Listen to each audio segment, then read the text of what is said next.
पारंपरिक निमाड़ी वेशभूषा में सीएम और मंत्री परिषद की कृषि कैबिनेट। भागोरिया नृत्य को राष्ट्रीय पर्व मनाने के साथ कई महत्वपूर्ण निर्णय लिए गए। कृषक कल्याण वर्ष 2026 के तहत प्रदेश सरकार की पहली कृषि कैबिनेट सोमवार को बड़वानी जिले के नागलवाड़ी स्थित शिखरधाम में आयोजित हुई। डॉक्टर यादव की अध्यक्षता में हुई कृषि कैबिनेट में सीएम सहित मंत्रीगण पारंपरिक निमाड़ी वेशभूषा में शामिल हुए। मुख्यमंत्री डॉक्टर मोहन यादव ने मीडिया से चर्चा करते हुए बताया कि कैबिनेट में भागोरिया नृत्य को राष्ट्रीय पर्व घोषित करने के साथ सरकार ने किसान कल्याण की योजनाओं के लिए कई महत्वपूर्ण निर्णय लिए हैं। किसान कल्याण की 16 योजनाओं पर सरकार करीब 28,000 करोड़ का खर्च करेगी। भगोरिया को राष्ट्रीय पर्व बना करके उसके आनंद के साथ भगोरिया हाट के इस आयोजन में भी हमारे सभी माननीय मंत्रीगण, साथ ही साथ भीलड़ देव के देवस्थान पर कई निर्माण कार्यों का लोकार्पण और खास बात किसान कल्याण वर्ष में कृषि कैबिनेट बड़वानी अंचल में पहली बार जो करने का निर्णय किया गया, उस परिप्रेक्ष्य में मैं राज्य की जनता को, क्षेत्र के नागरिकों को, स्थानीय बासिंदों को, सबको बधाई देना चाहूंगा। और हमारे इस अंचल के अंदर जिस प्रकार से खेती, बागवानी, फलोद्यान सहित सभी प्रकार के हार्टिकल्चर के क्षेत्र में जो उन्नति हुई है, सच में यशस्वी प्रधानमंत्री श्रीमान नरेंद्र मोदी जी के उस संकल्प के बलबूते पर जब उनने सरदार सरोवर को भी जल की राशि के लिए नर्मदा के डैम के बनने के साथ हमारे पूरे नर्मदा अंचल के अंदर सभी प्रकार की जल परियोजना पूरी हुई और ये निमाड़ का सूखा बेल्ट जहां पलायन होता था, कठिनाइयां थी, आज पूरा हरा भरा और सबसे अच्छी खेती के लिए अब ये जाना जाने लगा है। मैं बधाई देना चाहूंगा हमारे अपनी सरकार के पूर्व मुख्यमंत्री को, हमारे सभी प्रकार के शासन के साथ माननीय प्रधानमंत्री जी को, श्रीमान नरेंद्र मोदी जी को, जिनके नेतृत्व में हमारी सरकार लगातार अलग अलग वर्ष को जनता के कल्याण से जोड़ करके उनके नाम के आधार पर जो 4 श्रेणी माननीय प्रधानमंत्री जी ने बताई, इस समय किसान कल्याण वर्ष हमने ये वर्ष 2026 मनाने का निर्णय किया। इसी परिप्रेक्ष्य में अलग अलग अंचल में कृषि कैबिनेट और किसानों से जुड़ करके खेतों के साथ टेंट तंबू में भी किसान की नीतियों को बनाने का निर्णय फलीभूत हो, क्षेत्रीय प्राथमिकता को जगह मिले, ऐसे कई योजनाओं के बलबूते पर आज कई प्रकार के रंगारंग कार्यक्रमों के साथ इस आयोजन के साथ कृषि कैबिनेट भी जुड़ी है। मैं अभी आपके साथ किसान कैबिनेट के नाम से यह कृषि कैबिनेट जो की गई है उसकी जानकारी शेयर करना चाहूंगा।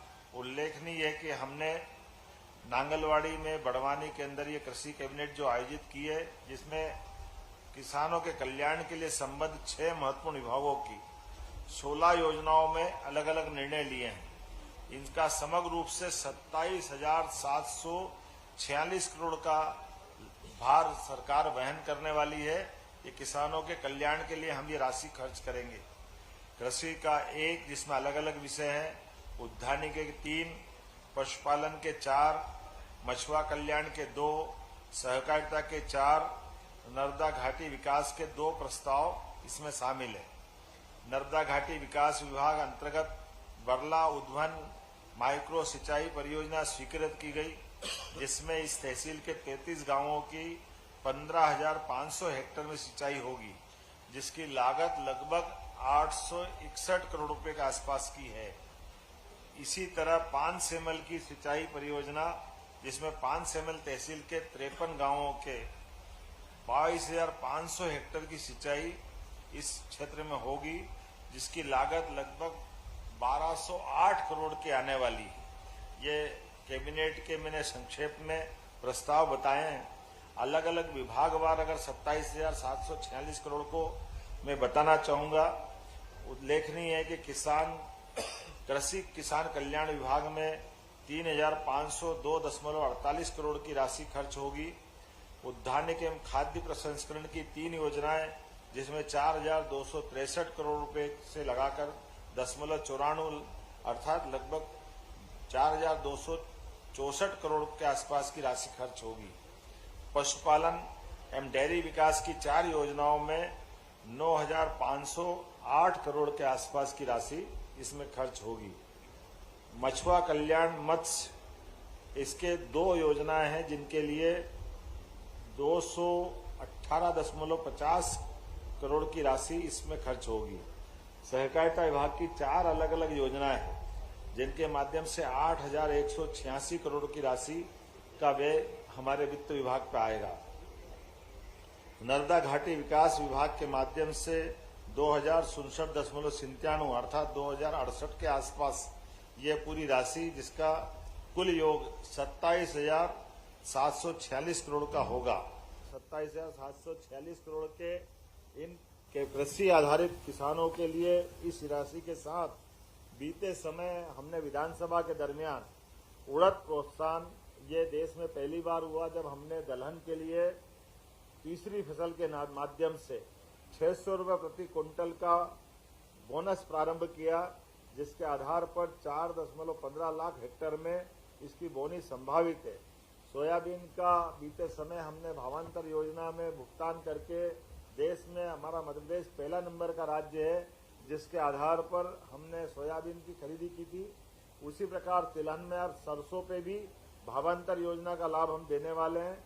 ये लगभग 15.71 लाख मीट्रिक टन का इसका उत्पादन होगा और सरसों को भावांतर योजना में शामिल करने के लिए हमने भारत सरकार को इसका प्रस्ताव दिया है। राष्ट्रीय खाद्य सुरक्षा पोषण के माध्यम से 5 वर्षों की निरंतरता के लिए 3,285.49 करोड़ की राशि हमने धान, गेहूं, दलहन, मोटा अनाज, नकदी फसलों में देने का प्रयास किया है। प्रधानमंत्री कृषि सिंचाई योजना के माध्यम से पर ड्रॉप मोर क्रॉप के माध्यम से 1 अप्रैल 2026 से 31 मार्च 2026 तक 2,393.97 करोड़ की ये राशि भी हमने मंजूर की थी। प्रधानमंत्री राष्ट्रीय कृषि विकास योजना के माध्यम से 2031 तक के लिए हमने सब मिलाकर के ये 10,000 करोड़ से ज्यादा की राशि पिछले विधानसभा के माध्यम से हमने किसान कल्याण वर्ष में घोषित की। आज की ये राशि अगर जोड़े तो 27,746 के साथ 10,000 करोड़ से ऊपर की राशि जोड़े तो लगभग ये हमारी 38,000 करोड़ के आसपास की किसान कल्याण के लिए हमने अपने राज्य बजट से ये बड़ी योजनाओं को मंजूरी दी है।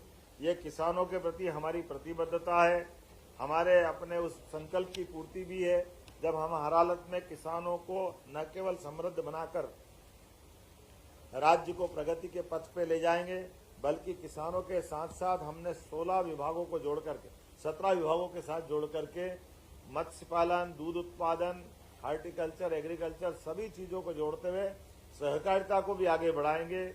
स्वावलंबी ऊर्जा के माध्यम से भी किसानों के लिए कृषि किसान पंप और बहुत सारे प्रकार से लाभ दे रहे हैं। जब मैं आपसे इस तरह की बात कर रहा हूं तो ऐसे में यहाँ बड़वानी के अंदर आज हमने सवेरे भीलड़ देव भगवान की दर्शन करने के साथ भीलड़ देव के निर्माण कार्यों का लोकार्पण भी किया और इस एक तरह से पर्यटन का केंद्र हम इसको बनाने वाले हैं। भविष्य में और भी कई प्रकार के कामों की मंजूरी यहाँ हम देते जाएंगे। भगोरिया उत्सव आदिवासी अंचल का अद्भुत त्योहार समान होता है जो भगोरिया हाट के नाम से जाना जाता है। ऐसे में बीते वर्ष हम आए थे तो कई सारी योजनाओं की घोषणा की थी। मुझे इस बात की प्रसन्नता कि आज हमने भगोरिया पर्व में की गई घोषणा पान सेमल और वारना दोनों को इसी कैबिनेट में पूरा करके सच्चा वादा पक्का काम, ये हमारी सरकार की पहचान, इस संकल्प की पूर्ति की है। मैं ये भी बताना चाहूँगा बीते समय फरवरी में गए साल महारानी अहिल्याबाई का ये परिक्षेत्र है। ऐसे में हमने अहिल्या माता के नाम पर कैबिनेट निमाड़ के महेश्वर अंचल में की थी। इस वर्ष ये हमने नांगलवाड़ी में बड़वानी के अंदर पहली बार की है। ऐसे में मुझे कई सारी चीजें लोगों को बताई गई कि यहाँ पर केला, मिर्च, आम, सब्जियां इसका लगभग 30,660 से ज्यादा हेक्टेयर में उत्पादन हो रहा है और फूड प्रोसेसिंग की भी बड़ी संभावना है। औद्यानिक फसलों के उत्पादन में भी वृद्धि होगी तो प्रोसेसिंग मार्केटिंग को बढ़ावा देने के लिए क्लस्टर विकास में अधोसंरचना विकास, cold storage, grading, packing, salting, औद्यानिक फसलों की भंडारण क्षमता बढ़ाने के साथ साथ मूल रूप से नई आधुनिक सब्जी मंडी की आवश्यकता है। तो मैं आपके माध्यम से घोषणा करना चाहूँगा कि बड़वानी के अंदर सभी प्रकार के किसानों की फसलों के लिए नए प्रकार के आधुनिक सब्जी मंडी बनाई जाएगी, ताकि किसानों को उनकी उपज का उचित दाम मिले और प्रोसेसिंग के माध्यम से राज्य में समृद्धि आए। इसी प्रकार से हमारे बड़वानी के पाटी सूक्ष्म उद्यम सिंचाई परियोजना के माध्यम से कई प्रकार की संभावनाएं है, जिसके लिए हमने 2026-27 में माइक्रो इरिगेशन के सिस्टम के आधार पर लगभग 5,940 हेक्टेयर में इस सिंचाई का हमने निर्णय लिया और इसके आधार पर 7,986 किसानों को इसका लाभ मिलेगा, जिसके आधार पर वो कृषि कल्याण वर्ष में अपने फसल का उत्पादन बढ़ा करके आत्मनिर्भर होने की दिशा में बढ़ेंगे। एक और सुझाव आया है, कृषि कल्याण वर्ष में बड़वानी में खेतिया कृषि उपज मंडी को आदर्श उपज मंडी बनाया जाए, ताकि खेतिया मंडी के कपास और मक्के की जो प्रमुख खेती है इसमें भी इसका लाभ मिले। इसमें लगभग 10 करोड़ की लागत आएगी। इस खेतिया को भी हम कृषि उपज मंडी बनाने की घोषणा कर रहे हैं। इसी के साथ साथ बड़वानी जिले के 25 किसानों को प्राकृतिक खेती का मास्टर ट्रेनर बना रहे हैं।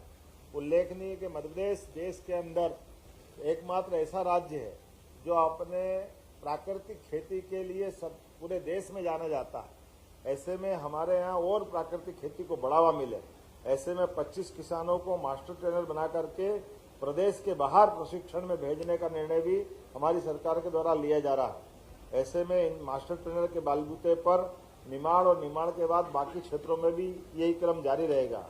कृषि कल्याण वर्ष में ही हम बड़वानी क्षेत्र के बीज निगम प्रक्षेत्र बजट्टा खुर्द में 50 एकड़ को आदर्श प्रक्षेत्र बनाने वाले हैं, जिसके आधार पर फसलों के नवीन किस्म की उच्च गुणवत्ता के बीजों का उत्पादन कर ये किसानों के लिए बड़े मददगार होगा। मछुआ कल्याण मत्स्य विकास, उल्लेखनीय कि हमारे पास के नर्मदा सरोवर जलाशय में डूब प्रभावित मछुआ बड़ी संख्या में निवास रहते हैं। ऐसे में हमारी इनकी आजीविका को संवर्धन देने के लिए हमारी एकीकृत मत्स्य उत्पादन नीति 2026 के माध्यम से 5,000 केजों के माध्यम से हम अत्याधुनिक एक्वापोनिक्स और hydroponics integrated fish farming, fish cum duck, poultry, agro, बागवानी आधारित इको टूरिज्म को बढ़ाते हुए सभी प्रकार के लोगों की आय बढ़े, ताकि हमारे जो विस्थापित भाई बहन हुए हैं उनको इस नए क्षेत्र के माध्यम से भी मदद मिले। कहने के लिए तो बहुत कुछ है, लेकिन होली का पर्व भी है और हमारे यहाँ राज्य के अंदर दूरस्थ अंचल से हमारे द्वारा ये अपने सारे मंत्रियों ने अपना समय निकाल करके होली के अवसर पर इस भगोरिया के आनंद के साथ कृषि कैबिनेट में भी हिस्सा लिया। मैं उनका भी आभार मानता हूँ। आप सबने बहुत बेहतर प्रबंधन किया, उसका भी आनंद है। और निमाड़ के इस अंचल से हमारा राज्य बहुत बड़ा है। इतने बड़े राज्य के अंदर इतनी बड़ी आबादी और भौगोलिक एरिया के अंदर ऐसे कई और अच्छे स्थान हैं, उसमें ये बहुत सुंदर स्थान बड़वानी। पहली बार हमारे कई लोग आए, मैंने सबसे निवेदन किया कि वो अपने क्षेत्र से, अपने परिवार वालों से, सबके साथ भी यहाँ आते रहे। ये मैंने निवेदन किया और सब लोगों ने इससे सहर्ष स्वीकृति दी। मेरी अपनी ओर से इस प्रेस ब्रीफिंग में करीब सारी बातें आ गई। YouTube पर जाकर चैनल को सब्सक्राइब करें, लाइक करें और खबर को अधिक से अधिक शेयर करें और बेल दबाएं।